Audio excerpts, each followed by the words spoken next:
Ya, ini keuntungan moist wound healing, fungsi sel keratosis lebih mudah. Keratosis merupakan komponen utama epidermis, memiliki beberapa peran penting dalam penyembuhan luka. Pada luka kering, keratosis berada pada dasar luka untuk menentukan luka lembab. Ya, ini sehingga luka itu akan cepat bergerak maju terjadi epitelisasinya. Ini migrasinya ini, ya, ini gambarannya.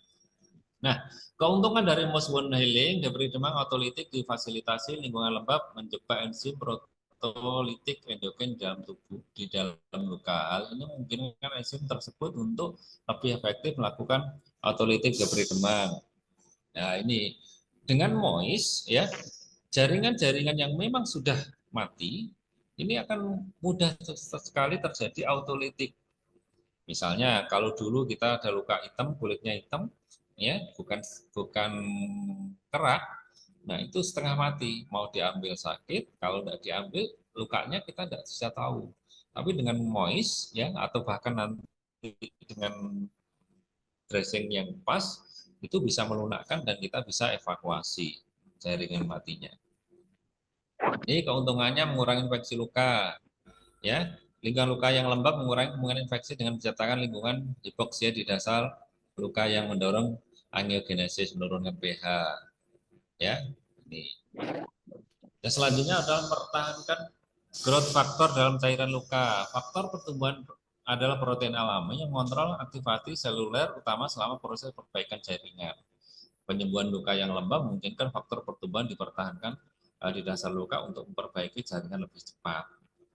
Ini jadi di saat kondisi moist ini growth hormone juga lebih mempertahankan tidak keluar, ya sehingga nanti secara normal justru akan mempercepat dari proses penyembuhan ini dasar luka yang pergi jaringan lebih cepat.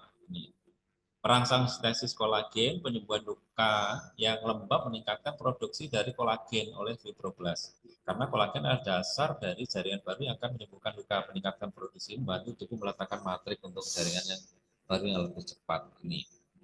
Jadi dengan lembab, sintesis kolagen akan lebih cepat juga mengisi rongga-rongga di dalam yang ada terjadi luka atau nanti terjadi nempel tentunya di sini.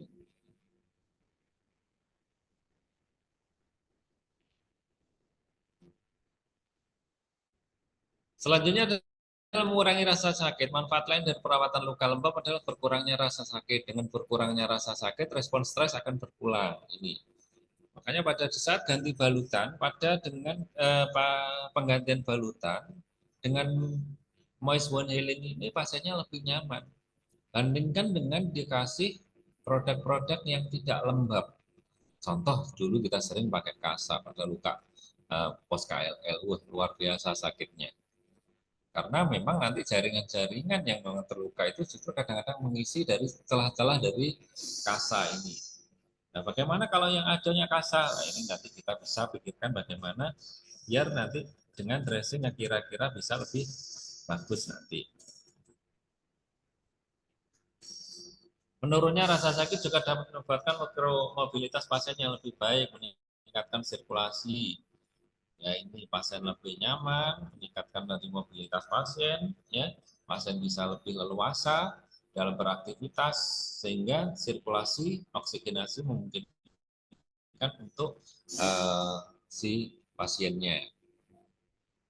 Nah, yang selanjutnya adalah mengurangi bekas luka. Perawatan luka yang lembab mendorong pertumbuhan pergerakan sel baru, memastikan bahwa protein untuk menutup luka secara efektif, efisien, sehingga menyebabkan pengurangan peradangan, ya, meningkatkan pembentukan kulit yang lebih merata. Oleh karena itu, mengurangi jaringan parut.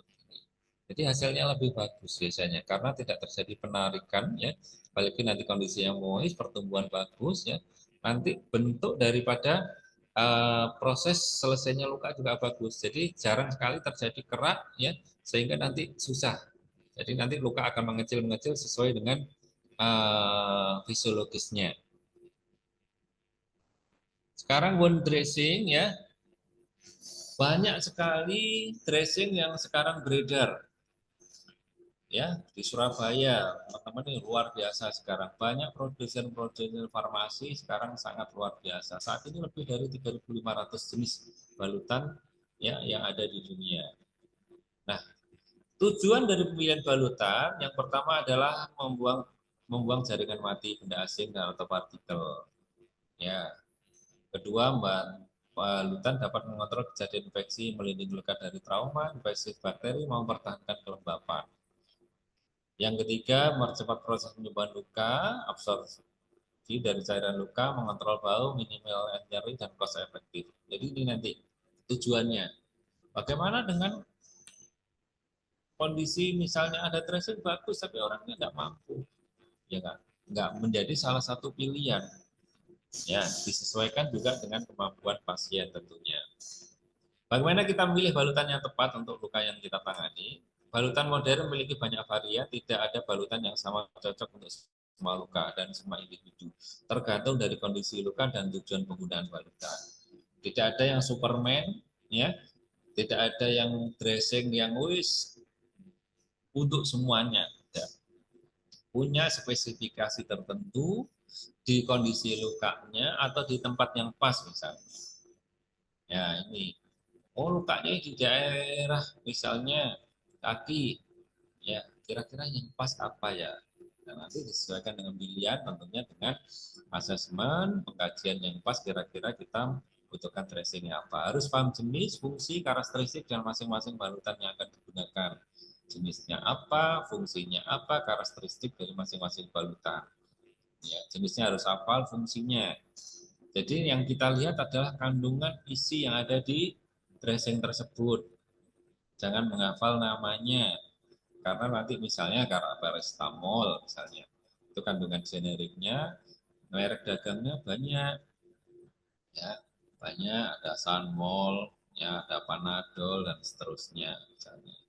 Nah, ini misalnya Kak Foam, ada Siltex, ada Alevin dan seterusnya nanti.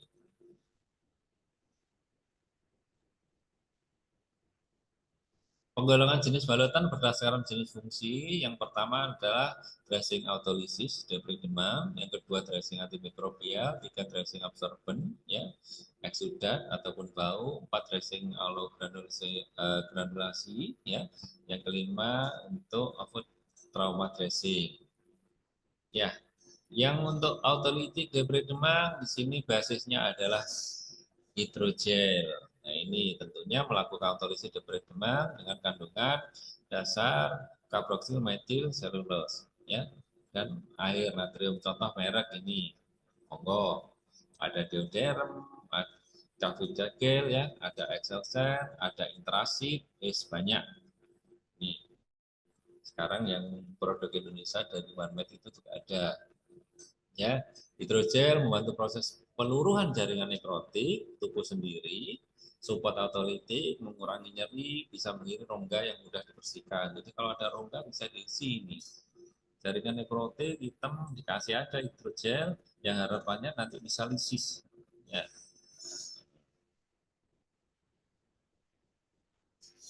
ini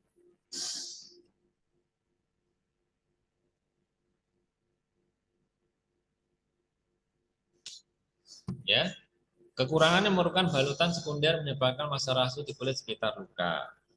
Dalam bentuk amorphous gel tidak bisa digunakan. Jadi kalaupun kita mau tergantung, kalau memang untuk mengurangi nyeri atau misalnya untuk autolitik, berarti gel ini tidak bisa disandingkan dengan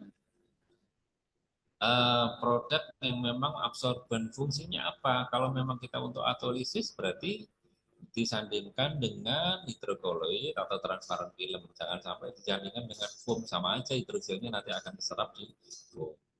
Antimikrobial dressing ada silver, kadexomer iodine, diadin karboksil klorid, ya, oktadin, dan PHMB.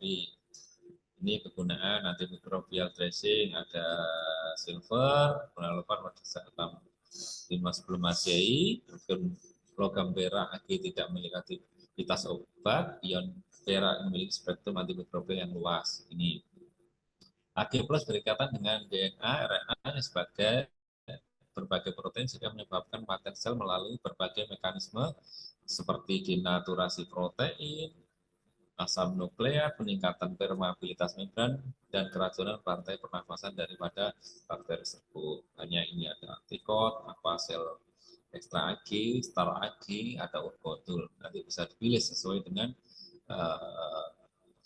keuangan dan sesuai dengan kondisi luka atau sesuai dengan keyakinan daripada praktisi. Ini silver dressing ya, yang perak memiliki sifat antimikrobial, bakteri yang kuat, aplikatif silver, kristalin dengan NPWP dapat mempercepat penyembuhan luka. Ini banyak dikombinasi. Ya, sekarang juga ada yang dengan ada silvernya juga. Risiko resistennya kecil, keuntungannya kekurangan berpori mengganggu penyembuhan dengan memberikan efek toksik pada keratinosis atau fibroblast. Harga relatif mahal. Ini silver dressing ini biasanya mahal. Ini ada yang 1 lembar sampai 300, ukuran 10 kali 10. Nah, selanjutnya kadexomiresid iodin, ini bentuknya kayak serbuk ya. Turunan dari iodin yang pernah digunakan dalam perawatan luka, konsentrasi ya. Konsentrasi iodin tidak toksik terhadap fibroblast dan batasan dosis anjuran pada aplikasi. Ya, ini. Jadi nanti ini sangat Mas juga ada bisa merasa dari tumbuh granulasi juga. Ada ini produknya dari Kalbe misalnya. Ya, nih. Anti selanjutnya DAAC dressing forwarding bekerja dengan mengikat secara irreversibel permukaan hidrofobik, tetraselular, bakteri dan jamur. Komponen aktif dalam dressing ini adalah turunan asam lemak, diaklikarbamoksil klorida, DAC adalah jenis agen antimikrobial yang tidak merusak dinding sel bakteri sehingga tidak menyebabkan pelepasan intraselular ke lingkungan. Ini produknya dari BSN. Nah, ini ya SCT sekarang distributornya.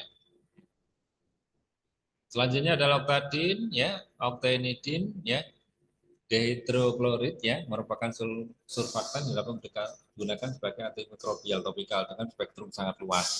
Tidak ada resisten terhadap oktadin, memiliki aktivitas yang kuat terhadap MRSA ya, WRE dan Candida albicans. Ini ya. Ini ada PAB ya, ada gilbak, ada frontosan. Nah, ini biasanya saya pakai untuk bilasan cuci luka yang terakhir. Ini untuk absorben, ya macam-macam, ada foam, ada kalsium alginat, hidrokoloid, hidroselulosa, dan no adherent dari dressing. Tergantung nanti. Kalau eksudatnya banyak, ya eksudatnya banyak, kita bisa memakai ini. Ya, ini ada alevin, ya, ada SCT, ya, ada banyak, ya, tergantung nanti, ya, ada foam silver, foam silikon, ya, ada cavity dan seterusnya. Tergantung nanti teman-teman mau pakai mana, ya. Ini jenisnya ada wicker, ada Cutimed Siltec, ya, Aquacel foam, ya, ada Modres. Ya, selanjutnya ada kalsium alginat berasal dari rumput laut berubah jadi gel jika bercampur dengan cairan luka. Ini cocok untuk rawat luka pada luka-luka yang tidak membutuhkan absorben yang banyak. Dan sangat cocok juga pada kasus-kasus yang mudah terjadi perdarahan, ya, kasus-kasus CA, ya, atau misalnya terjadi luka, oh ada kapiler yang merembes terus dikasih ini, biasanya akan terjadi perhentian koagulan. Nih. Selanjutnya adalah hidrokoloid mengandung CMC, karboksil metil selulosa, dan gelatin, mau mencerat eksudat sedikit sehingga sedang. Ini dia menjadi absorben tapi nggak terlalu banyak dan bisa membuat suasana lembab. Pada luka-luka habis kecelakaan, babras istilahnya, sklerosi ini sangat cocok. Taruh aja, nanti akan membuat suasana lembab, ya. Di situ nanti dibuka 3 hari sudah mulus biasanya. Kecuali kalau dalam memang perlu berapa kali, ya. Ini. Jadi lanjut, ini contohnya ada farmakol, ada diodermestratin, ya, ada glutamate hidro, L, dan seterusnya. Selanjutnya hidroselulosa jenis topikal terapi berasal dari selulosa dengan daya serap amat tinggi, melebihi kemampuan daya serap dari kalsium alginat. Ini lebih tinggi lagi antara kalsium alginat dengan foam. Nah ini keuntungan adalah tidak mudah koyak, lalu sehingga amat mudah dalam melepaskan aquasel. Nih, jadi kalau dia kena cairan, dia langsung menjadi gel dan tidak meluber misalnya. Ini contohnya ya, mempertahankan lingkungan lembab, menahan cairan dalam dressing sehingga tidak menimbulkan maserasi. Ya, bisa digunakan pada luka infeksi, lebih menyerap dibandingkan alginat. Ya, di bawah foam tidak terjadi trauma pada saat pelepasan. Bisa bertahan di luka sampai dengan 7 hari. Pada luka-luka kondisi luka bakar, dia bisa bertahan sampai dengan 14 hari. Ya, tinggal nanti diganti sekunder dressingnya. Dia tetap menempel di luka, kasa di luarnya atau pakai apa itu yang bisa dilepas. Ini non adherent dressing, non asid seperti lapin katun, polyester fiber dan dikombinasikan dengan polyurethane film sehingga tidak lengket pada luka sehingga dapat mencegah trauma atau granulasi. Ya. Saya yang paling sering di sini menggunakan adalah pada orang-orang yang nggak mampu pakai meloli. Bisa pakai putih soap juga, tergantung nanti teman-teman. Untuk kasa biasanya saya gunakan sebagai eh, sekunder dressing. Meloli, kasa, baru nanti kita pakai plaster atau pakai elastis perban. Ini promote dari granulasi dressing ya, balutan mulai fungsi stimulasi membentukkan granulasi, ada kolagen ya, ada madu ya, ada placenta, ada hyaluronic acid basic. Nah ini banyak, yang pasti ini lumayan, kolakur ya, stimulan ya, Sprasov C ya, Meladerm plus ya. Ini untuk avoid trauma dressing ada tool ya, Island dressing silikon polimer ya. Ini saya sekarang sudah banyak dipakai mana-mana luka itu biar tidak mudah terkena air. Ya, ini untuk area di atas mata kaki ke atas bisa aman, tapi kalau ke bawah saya tidak rekom, mudah sekali karena koyak bisa kita jalan atau sebenarnya, kecuali kalau orangnya bed rest.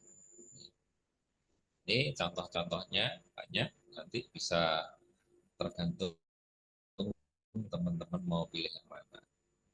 Oke, itu berapa pilihan daripada dressing yang alternatif dressing yang bisa dipakai teman-teman.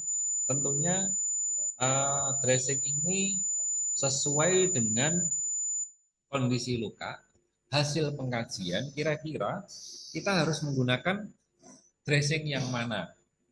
Karena memang nanti hasil pengkajian ini sangat menentukan penentuan dressing dan efektivitas dari dressing. Jangan sampai harusnya ini luka ini sudah lembab, nggak terlalu lembab, kita pakai foam, berarti pemborosan. Ya, luka ini hanya membutuhkan untuk kelembapan saja, berarti kita bisa pakai hidrokoloid. Oh, ini lukanya ini butuh dressing yang tepat, eksudatnya banyak, berarti kita bisa pakai foam. Nah, itu sesuai dengan pengkajian teman-teman. Yang pasti pilih sesuai dengan kondisi luka, pilih sesuai dengan kantong pasien juga. Itu mungkin yang bisa saya sampaikan, Bu Neti. Monggo, barangkali ada yang perlu di-sharing, barangkali saya bisa jawab, saya akan saya jawab. Kalau memang ada yang belum bisa Terima saya jawab, kasih. nanti jadi PR saya. Terima Terima kasih, kasih. luar biasa, nggih. Sementara ini di tempatnya kolom chat belum ada yang bertanya. Mungkin bisa langsung tanya jawab kepada audiens. Saya persilahkan.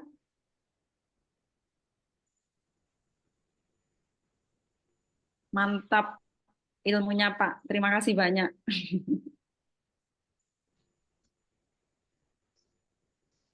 Ini Mas Arief mau ngetik?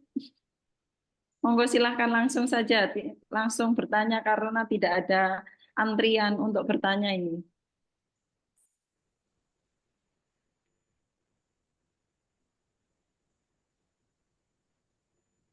Ya, Seperti jadi mungkin Nggih. teman disesuaikan dengan kondisi. Mungkin teman-teman biasanya kalau ini pengalaman ya, berbagi pengalaman untuk teman-teman di praktek mandiri, teman-teman bisa eksplor semuanya. Tapi kalau teman-teman di fasilitas kesehatan, tentunya harus koordinasi dengan dokter DPCP-nya. Harus saling koordinasi karena teman-teman misalnya teman-teman perawat di bangsal perawatan atau ya tentunya harus koordinasi. Kita tahu bahwa tracing ini bagus, tapi dokternya tidak berkenan ya apa komunikasi sama-sama sama sharing, intinya adalah kita untuk perbaikan pasien. Pada kondisi teman-teman dokter spesialis, kita sering sounding juga koordinasi kolaborasi dengan dokter bedah plastik, ya bedah digestif terkait pemakaian daripada dressing itu. Jadi memang masih walaupun sudah luar biasa banyak beredar, kadang-kadang karena memang penggunaan dressing itu sama aja kita meramu. Oh ini kondisi luka ini harus pakai apa? Kalau dressingnya tidak ada sama sekali kita harus pakai apa? Orang ini luka CA misalnya, eh, kita tidak punya. Kalau pakai alsinat berapa satu lembar? Paling murah paling enggak 30.000. Nah, titik-titik tertentu yang menjadi perdarahan itu mungkin pakai alsinat. Yang lain bagaimana? Kita bisa mungkin pakai vaselin, yang penting ditutup. Kadang-kadang saya pergunakan juga popok dewasa, ya, underpad dan seterusnya. Itu jadi nanti teman-teman bisa fleksibel. Alternatifnya apa? Kalau orangnya mampu los, maunya apa? Yang bagus, yang mahal dan seterusnya. Jadi prinsipnya adalah moist. Bagaimana kita bisa mengondisikan luka itu moist. Itu kurang lebih. Nanti. Terima kasih karena tidak ada yang bertanya. Kira-kira sudah paham semua ini. Harapannya. Harapan kami pasti memahami semua. Nggih. Karena tidak ada yang bertanya, ini bagaimana ini? Mau diberi kuis atau mau lanjut? Lanjut istirahat maksudnya. Sudah selesai materinya. Gimana? Audiens saya persilahkan langsung diskusinya karena tidak ada, langsung istirahat. Selesai. Ini audiennya menghadap ke kamera, tetapi mungkin ada pekerjaan yang lain, Pak. Jadi tidak bisa fokus di room Zoom-nya. Begitu. Apa? Pak Ismail, ada tambahan? Aman juga ini sepertinya. Baik, Bapak, Ibu semuanya, karena tidak ada pertanyaan, izin. Maksudnya kuis itu kuis dari kami, bukan dari yang LMS. Nanti kalau LMS-nya masih dibahas lagi di tingkat panitia, apakah bisa dikerjakan sebelum tanggal 27 atau tidak. Nanti akan dikabari, terutama untuk Pak Harun, ya. Nanti akan saya soundingkan kepada ketua panitianya, apakah bisa.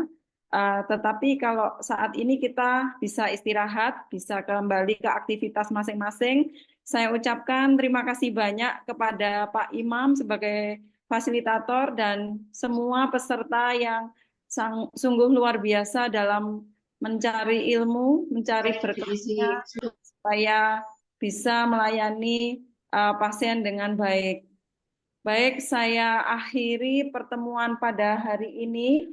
Besok kita akan memulai lagi pukul 7.30 nggih, sesuai rundown acaranya. Baik, terima kasih. Bila tidak ada tambahan, ini apa ini? Apa ada pertanyaan Pak? Ini ternyata dari Nes Laili, dari Mbak Laili ya. Apakah PHMB cair bisa untuk tampon luka? Begitu Pak. Pertanyaannya Oke, dari terima kasih. Mulai ini. Ya, dari kolom chat. Ya, apakah PHB cair bisa untuk tampon luka? Bisa juga.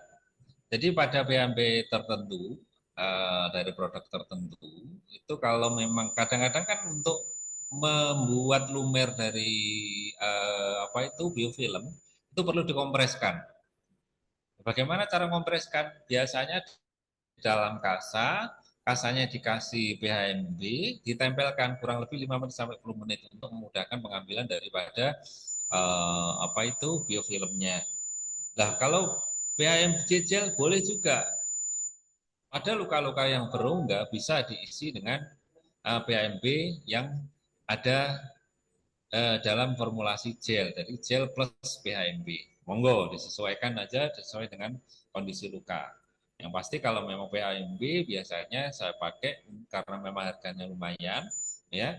Kalau yang cair biasanya untuk kompres kondisi luka-luka yang sangat kronis, infeksius, atau nanti di saat bilasan terakhir sebelum dibalikan dressing yang menempel. Kurang lebih begitu. Kalaupun ini diletakkan di luka bukan 10 menit, tapi 1 sampai 2 hari, boleh. Ya, boleh. Ya, yang gel biasanya memang 2 sampai 3 hari atau 1. Kalau memang itu eksudatnya banyak, ya, yang penting hasil sesuai dengan asesmennya. Asesmennya. Ya, asesmennya apa? Nah, sekarang banyak dressing-dressing itu kombinasi. Contohnya ada kalsium alginat, ada madunya. Ya, ada gel, sudah ada kandungan silvernya, misalnya kayak Star AG. Boleh, monggo. Bisa digunakan.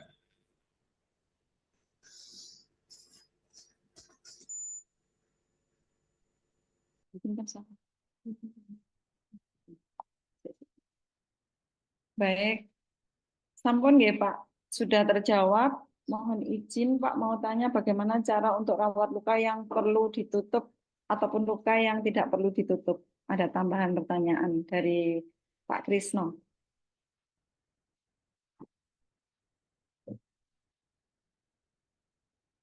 Belum di open audionya Bapak. Pak Luka, Imam. ya sudah ya. Diulangi lagi. Mayoritas luka untuk bisa membuat luka itu dalam kondisi moist tentunya harus tertutup. Tapi ada luka-luka tertentu bagaimana dengan yang tidak perlu ditutup. Nah, contoh yang saya tahu yang memang saya terapkan adalah luka pada kondisi luka sunat. Kenapa? Luka gigitan, kalau kita tutup nggak bisa protek banget, itu resikonya sisa air kencingnya justru netes ke luka. Tuh, tapi dengan sekarang yang metode-metode terbaru dengan klem, dengan sealer, dengan lem, itu sebetulnya lukanya tertutup. Sama aja membuat luka itu kondisinya adalah misalnya dengan lem itu dengan kondisi moist. Tapi pada luka-luka tertentu yang area terbuka, apalagi itu di daerah genitalia, di luar, nggak ada rekomendasi, tidak ditutup.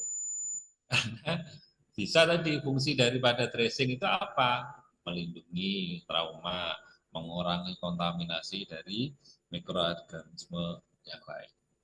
Tapi pada kasus-kasus luka gigitan karena berbeda, makanya di situ biasanya nanti tergantung teman-teman. Kalau saya sediain dengan spray.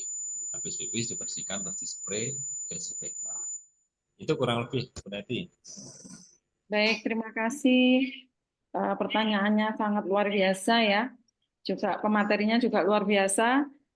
Dengan berakhirnya pertanyaan kedua dan selesainya acara ini, saya tutup acara workshop perawatan luka modern dan stoma ini untuk hari ini, dan besok kita akan bertemu kembali di sesi yang sama di pukul 7.30 bersama Mas Harsah. Kita akhiri pertemuan kali ini. Terima kasih banyak. Saya ucapkan selamat beristirahat. Wassalamualaikum warahmatullahi wabarakatuh. Waalaikumsalam warahmatullahi wabarakatuh. Waalaikumsalam. Ah, Mohon izin, mohon maaf teman-teman. kasih banyak. Waalaikumsalam warahmatullahi Besok ini wabarakatuh. ayo. Besok lagi lanjut. Mohon izin, Pak Harun masih di sini. Oh baik, nanti di grup chat saja, ya di grup WA saja nanti kita sampaikan. Jadi yang ininya tidak bisa karena tergantung dengan sistem yang dari LMS-nya, tidak bisa dimajukan untuk kuisnya. Terima kasih. Izin undur diri. Enggak, masih. Saya masih ada.